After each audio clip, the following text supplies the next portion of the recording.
This is the Dodgers Postcast, your instant game reaction for the Los Angeles Dodgers, part of the Locked On Podcast Network. Your team every day. Hello and welcome to the Locked On Dodgers Postcast on the Locked On Dodgers YouTube channel, the place to hang out when every game and every series is done. I am Pete Fox, covering sports in LA dating back to 2007 for ESPN LA and NBC Sports Radio. Second show of the day. We did the Chargers squad show today, getting ready for the season opener tomorrow in Sao Paulo. And then turn to this disaster. At least, I guess we can find some minor crumb of consolation in this loss to the Pirates, that the Dodgers showed a little bit of fight in the ninth inning. They didn't get shut out in back-to-back games. They haven't been swept by the Pirates since 2015. And yeah, everything about this is absolutely embarrassing. It's just not supposed to happen. Tonight's episode of the Locked On Dodgers Postcast, today's Thursday, right? Brought to you by 5 Hour Energy. Enter for a chance to win a dream golf trip for two to any golf tournament in the USA. Visit 5hewin.com. 5hewin.com for full rules and entry. No purchase necessary. Excludes the Masters. Ends October 31st, 2025. So, yeah, not much to look at this series and go, well, I mean, I guess the only consolation really is that the Padres stunk it up against the Orioles as well. So they didn't really gain or lose any ground, which is fine. But that's some consolation. It could have been worse. But the fact is the Dodgers are playing like stinky, wet trash. I heard I was listening to 80s on 8 or First Wave or something like that on Sirius XM, and Alan Hunter was talking about Karma Chameleon by Boy George, and Boy George hates that song, and he hates it so much he describes it as wet diarrhea through a wet sock. Just like that pretty much describes this game and this series for the Dodgers. Diarrhea through a wet sock. I don't know what that means, but it's pretty descriptive. And that's how Dodger fans feel right now. That's probably how the Dodgers feel.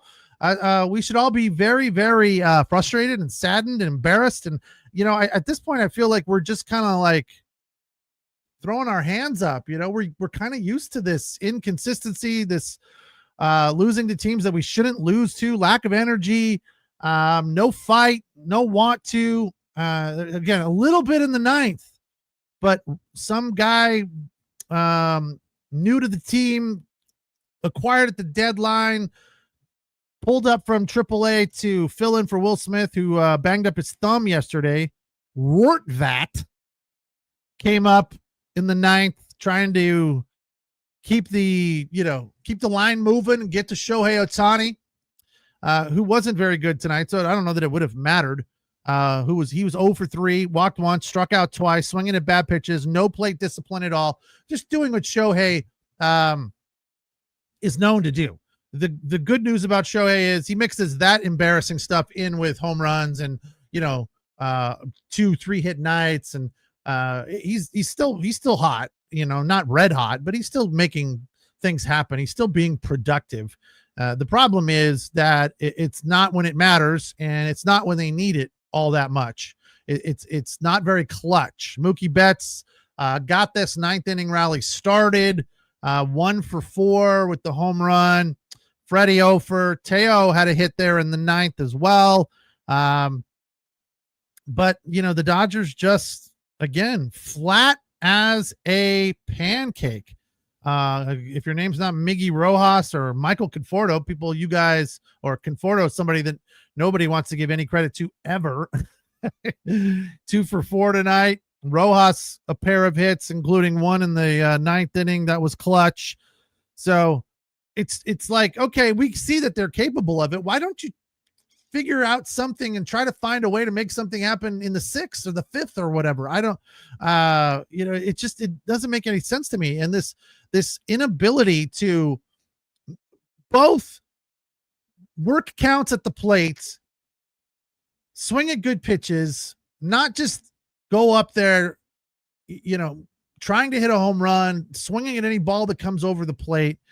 Dodgers 12 Ks tonight. 12 Ks when you're trying to not be swept by the lowly Pirates, who are now 64-77. I mean, this just can't happen to a good team.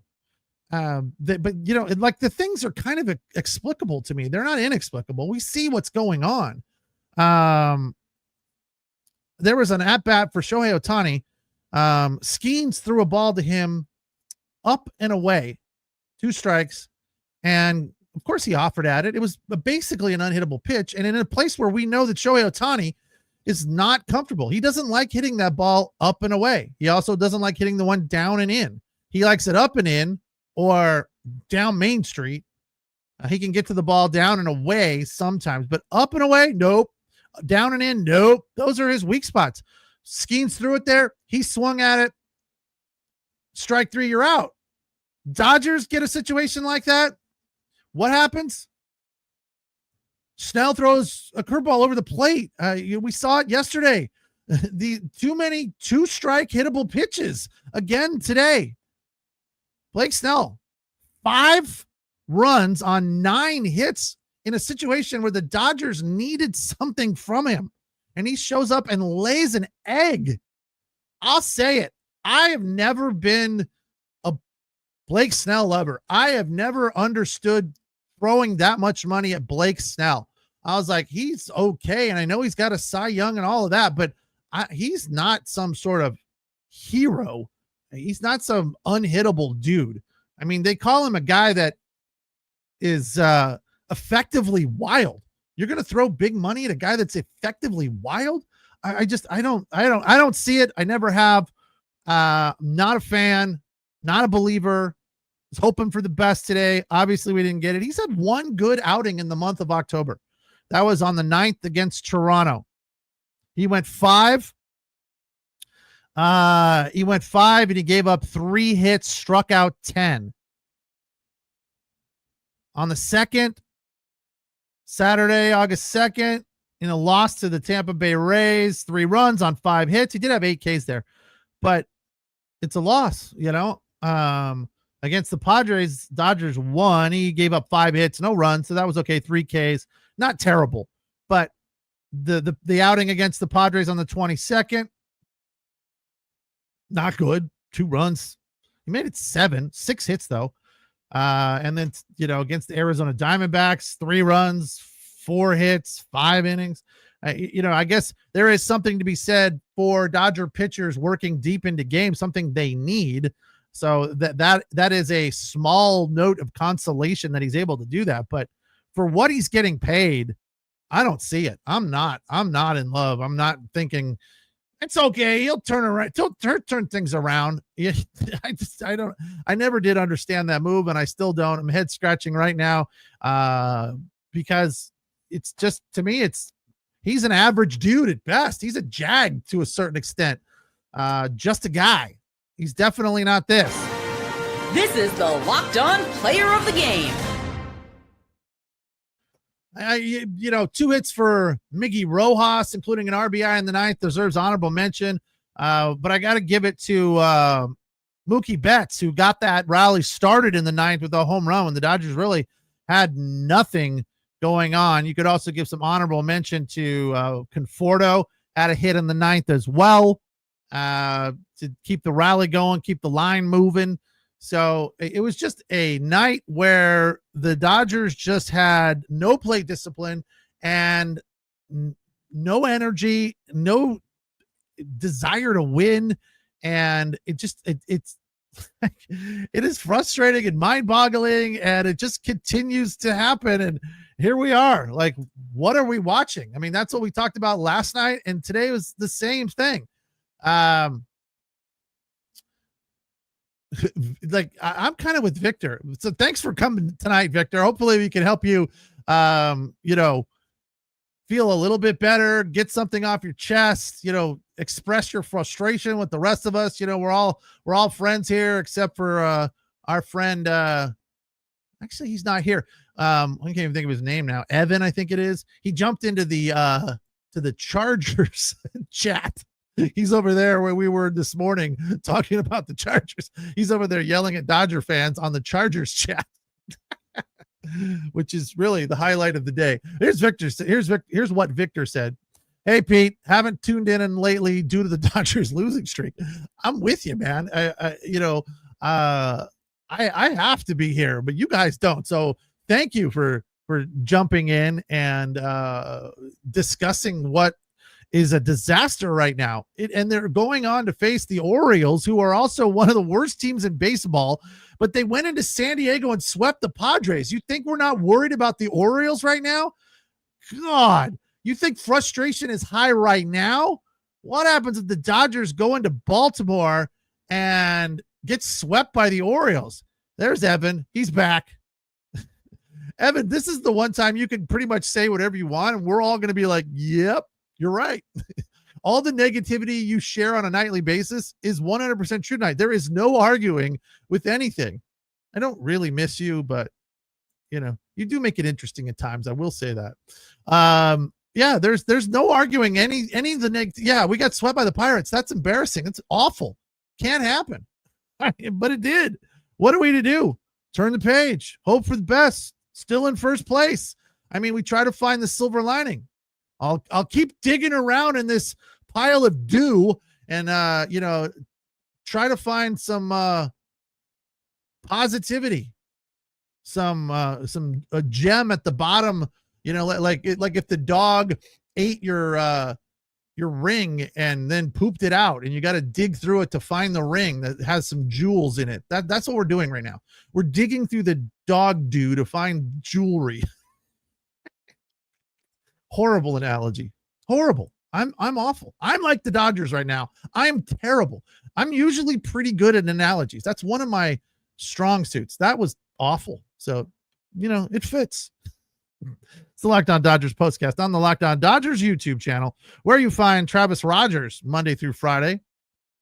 I don't know if he has any positivity to share, but hey, give him a shot. Maybe he has a better angle and view on what's happening with the Dodgers right now, because I just don't. I can't find any positivity or anything to be excited about right now. So we will get to the turning point after the break, and as I said, we'll try to find a little bit of silver lining here right after this. Tonight's episode of the Locked On Dodgers podcast is brought to you by 5 Hour Energy. Time to fuel up and turn it up with 5 Hour Energy Transfusion. This grape, ginger, and lime flavored shot brings the iconic taste of a golf course favorite to a non-alcoholic boost. Perfect for sinking birdies or making great memories with friends. It's a hole-in-one for your energy game. Whether you're out on the course and trying to get through, 36, or sometimes it's just 18. You hit 16, 17, you're like, ugh. Well, this is where the 5 Hour Energy Transfusion can be a big help. Give you that extra push to power through. 5 Hour Energy Transfusion delivers the clubhouse flavor you love without ever leaving the green. So get yourself some 5 Hour Energy Transfusion. Tasty shot. They are also offering you a awesome opportunity to win a once-in-a-lifetime trip. Visit 5hewin.com to get an opportunity to win a trip to any golf tournament in the USA for you and a buddy. That's 5hewin.com for rules and entry. No purchase necessary. Excludes the Masters, and it ends October 31st. Again, 5 Hour Energy Transfusion is it's the product, and the sweepstakes are at 5hewin.com. Tonight's episode is also brought to you by Game Time.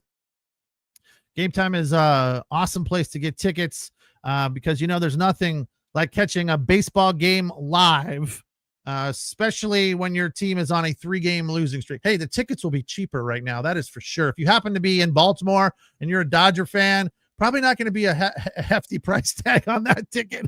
because the Dodgers are spiraling out of control, and the Orioles, although they're hot right now, they're a bad team. So if you're into that, use Game Time. The energy, the crowd, the chance to see your team in person, but actually getting tickets, that's the tough part sometimes. Queues, login screens, surprise fees. That's the awful part.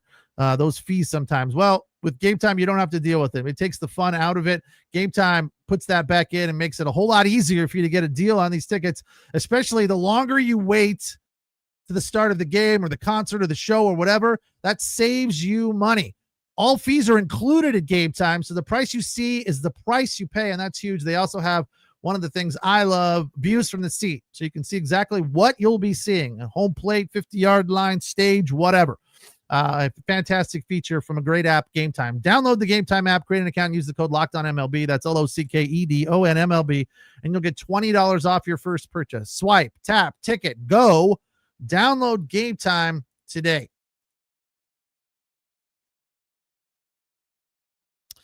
So the Dodgers fall again. A little bit of a rally, but, too little, too late.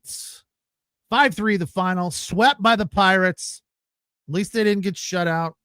They haven't been swept by the Pirates since 2015. That tells you how bad this is. The ninth inning was okay. Mookie leads off with a homer, then Conforto singles, Pajes an infield single. That scored a run to make it 5-2. Then Miggy singled home Conforto to make it 5-3. Here comes Pirate reliever Holderman. He's got a 7.6 ERA. The stat was shared on the screen that the Pirates have blown 35 saves, fourth most in all of baseball. We all had a little bit of hope right there. Yeah, Dodgers should win this game. The other thing that was funny about today's game was Steven and Oral had so little energy. Their frustration level is bubbling over right now. They don't know what to say because they obviously can't badmouth the team like we can. They work for the Dodgers. We don't. We can say whatever we want here. We're fans and we want them to do better. But if we're frustrated like we all are right now, airing our grievances around the big steel pole is perfectly acceptable. It's encouraged, as a matter of fact, because it makes you feel better. But Oral and Steven had to sit there and act like it's fine. Like, we'll get them next time. Or, winning this game would be fun. We need a rally. Oral and his folksy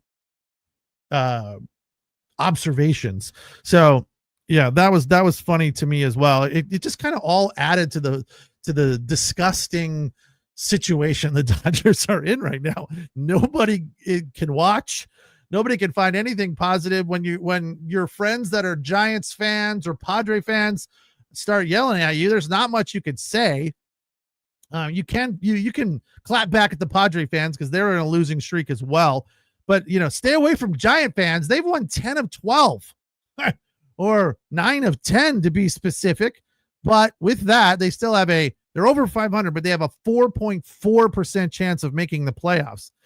So again, not a lot there for them to say to you other than, Dodgers are flailing out of control. Yes, they are. But it could be worse. Dodgers still 2 games up, 78 wins.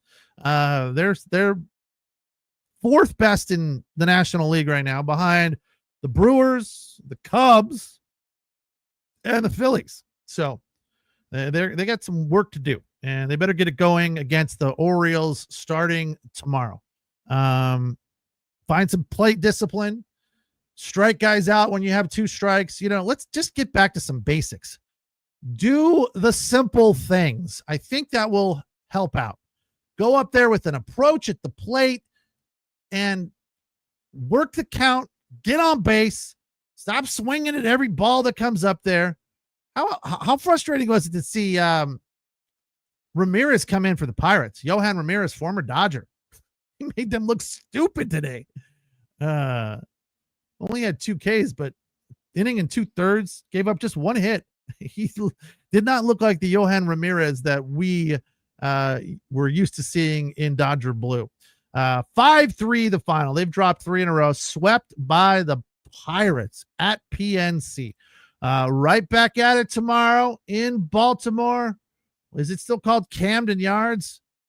Yes, it is. Oriole Park at Camden Yards. Dodgers, by the matchup predictor, have a 61% chance of winning this game. Oh, I hope that's true.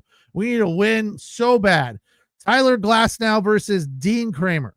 Kramer comes in with a 4.52 ERA and a 9-10 record. Lots of innings, 155 innings. He struck out 128.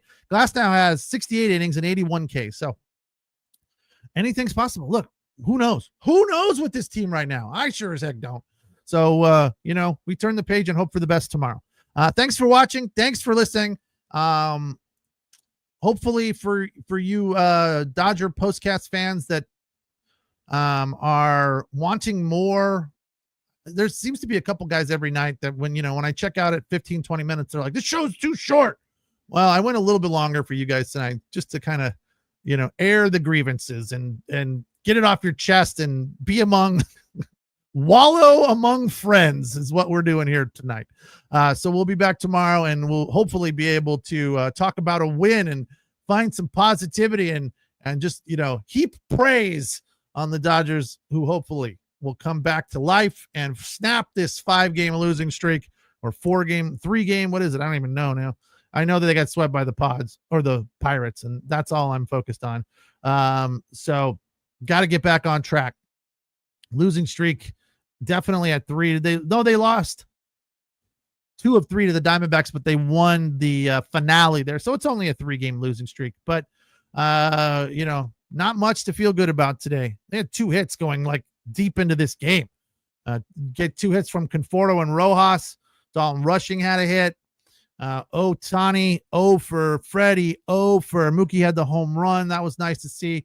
So I know I promised you the turning point, but the turning point for the Dodgers was in the third when Pham singled home Reynolds and they fell behind 1-0, right? That's where it was. That they, look, they fall behind. It's like, that's it. So, yeah. Cooper, yes, some people think the show is too short. I guess you're not one of those guys, which is fine. We can't please everybody. 15 to 20, always leave them wanting more, right? So with that, I'm out. We'll talk tomorrow. Thanks for watching. Thanks for listening. And thanks for the comments. Have a good night.